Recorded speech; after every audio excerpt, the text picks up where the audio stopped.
મહેસાણા મહાનગરપાલિકામાં નવા સમાવેશ થયેલા ઉચારપી ગામમાં ગ્રામજનોએ ટીપી સ્કીમ અને રસ્તાઓના આયોજનમાં મોટા પાયે થતી જમીન કપાતના વિરોધમાં આગામી મનપા સહિતની તમામ ચૂંટણીઓના બહિષ્કારનું એલાન કર્યું છે।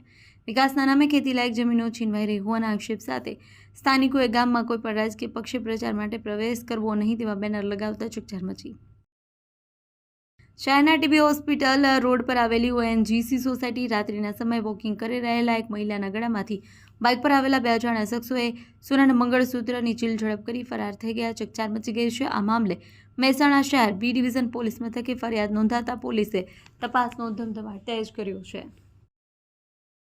કોંગ્રેસના રાષ્ટ્રીય અધ્યક્ષ મલ્લિકાર્જુન ખડગે દ્વારા ગુજરાતીઓ માટે કરવામાં આવેલા કથિત વિવાદાસ્પદ નિવેદનના વિરોધમાં આજે મહેસાણા જિલ્લા ભાજપ દ્વારા મૌન ધરણા યોજી ઉગ્ર વિરોધ કરવામાં આવ્યો। મહેસાણાના ફુવારા સર્કલ પાસે આયોજિત આ કાર્યક્રમ ભાજપના ધારાસભ્યોના અગ્રણીઓ મોટી સંખ્યામાં ઉપસ્થિત રહ્યા અને કોંગ્રેસને ગુજરાત વિરોધી ગણાવી જાહેર માફીની માંગ કરી।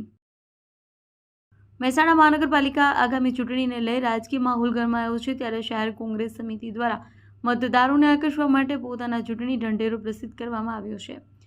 કોંગ્રેસનું કમિટમેન્ટ શીર્ષક હેઠળ જાહેર કરેલા આ મેનિફેસ્ટોના શહેરના સર્વાંગી વિકાસ માટે 11 મુખ્ય મુદ્દાઓ પર ભાર મૂકવામાં આવ્યો છે। આ લોન્ચિંગ પ્રસંગે CWC મેમ્બર જગદીશ ઠાકોર, જિલ્લા પ્રમુખ બળદેવજી ઠાકોર, પ્રવક્તા યુવરાજસિંહ રાણા સહિત દિગ્ગજ નેતાઓ ખાસ ઉપસ્થિત રહ્યા।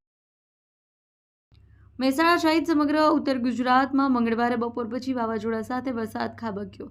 ચૈત્રમાં ચોમાસા જેવા માહોલમાં રાત્રે 8 વાગ્યા સુધીમાં ઉત્તર ગુજરાતમાં 20 તાલુકામાં વરસાદ નોંધાયો। સૌથી વધુ સાડંબા તાલુકામાં 2.5 ઇંચ અને બાયડમાં 1.5 ઇંચ વરસાદ ખાબક્યો। વિજાપુર, હિંમતનગર અને તલોદમાં 1 ઇંચ વરસાદ નોંધાયો। બાયડના ગ્રામ્ય વિસ્તારમાં કરા સાથે વરસાદ વરસ્યો।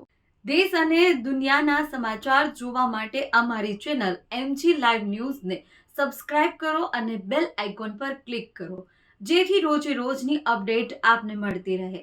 સાથે જ અમારું ફેસબુક અને ઇન્સ્ટાગ્રામ પેજને પણ ફોલો કરો।